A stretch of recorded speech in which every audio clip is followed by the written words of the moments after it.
केचुआ खाद जैविक खेती करने वाले किसानों में बहुत लोकप्रिय है। केचुए दो प्रकार के हैं। पहले प्रकार का केचुआ मिट्टी में गहराई तक जाता है और दूसरा ऊपरी मिट्टी में रहता है। ऊपरी मिट्टी में रहने वाले केचुए 10% मिट्टी और 90% जैविक पदार्थ खाते हैं। यह अपने शरीर का वजन जितना है उतना खाता है और रोज बाहर निकालता भी है।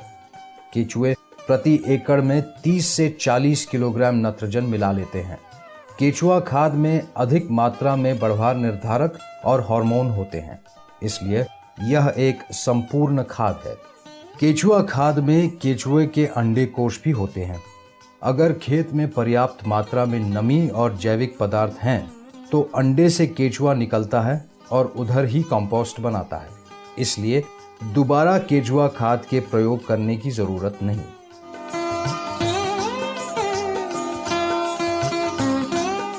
केचुआ खाद का प्रयोग सभी फसलों में किया जा सकता है। मैदान फसलों में बुवाई के समय या बाद में पंक्तियों में 1 टन केचुआ खाद डालें। बीज क्यारियों में आधा टन केचुआ खाद डालने से पौधों की बढ़वार अच्छी होती है और ये स्वस्थ होते हैं। इसके बाद रोपाई के समय प्रत्येक पौधे को आधा किलोग्राम और 45 दिन बाद एक और आधा किलोग्राम केचुआ खाद डालें। बड़े पेड़ों को प्रति वर्ष 5 से 10 किलोग्राम केचुआ खाद डालें। केचुआ टैंक में पानी डालकर उसे इकट्ठा करें, जो वर्मी वॉश के नाम से जाना जाता है। यह स्थूल एवं सूक्ष्म पोषक तत्व, बढ़वार निर्धारक और हार्मोन का एक उत्कृष्ट मिश्रण है। वर्मी वॉश के छिड़काव करने से अच्छी उपज प्राप्त की जा सकती है।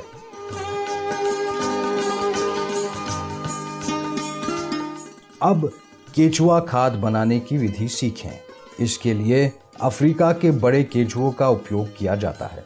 केचुआ खाद के उत्पादन की इनकी क्षमता हमारे देशी केचुओं से कई गुना ज्यादा है। ये 5 से 6 इंच तक बढ़ते हैं और 2.5 वर्ष तक जीते हैं।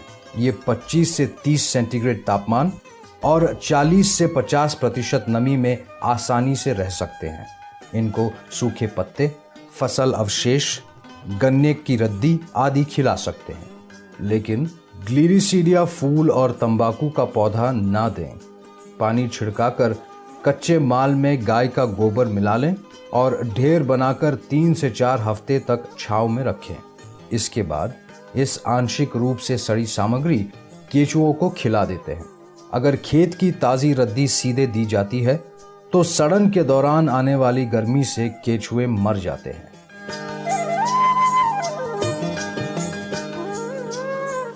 बारिश और धूप से बचने के लिए केचुआ खाद टैंक के लिए छत बना लें।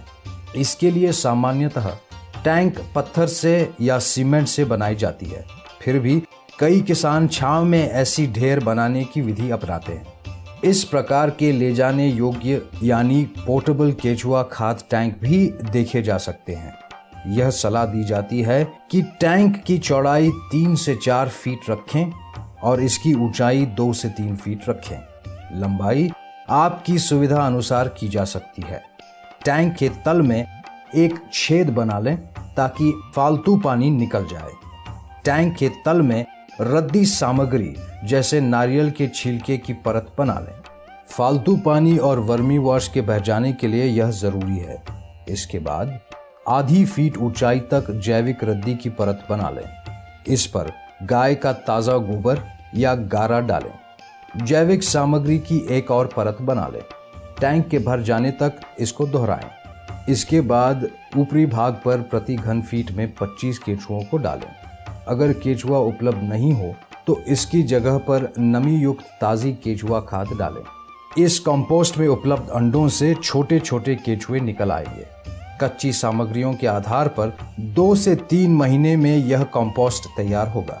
अगर 3-4 दिन में पानी नहीं देते तो केचुए टैंक के नीचे चले जाएंगे। इसके बाद ऊपरी भाग से केचुआ खाद इकट्ठा करें। सुखाने के बाद इस कंपोस्ट को छान लें। टैंक में फिर से कच्ची सामग्रियां डालकर केचुआ खाद बनाना चालू रखें।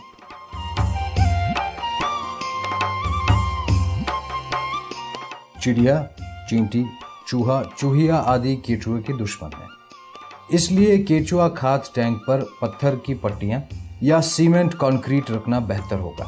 टैंक के चारों ओर पानी के नाले बनाने से या लकड़ी की राख चितरने से चींटियां नहीं आएंगी, लेकिन इसके लिए किसी भी तरह के कीटनाशक का उपयोग न करें। आजकल केचुआ खाद का उत्पादन एक अतिरिक्त ग्रामीण व्यावसायिक क्रिया है।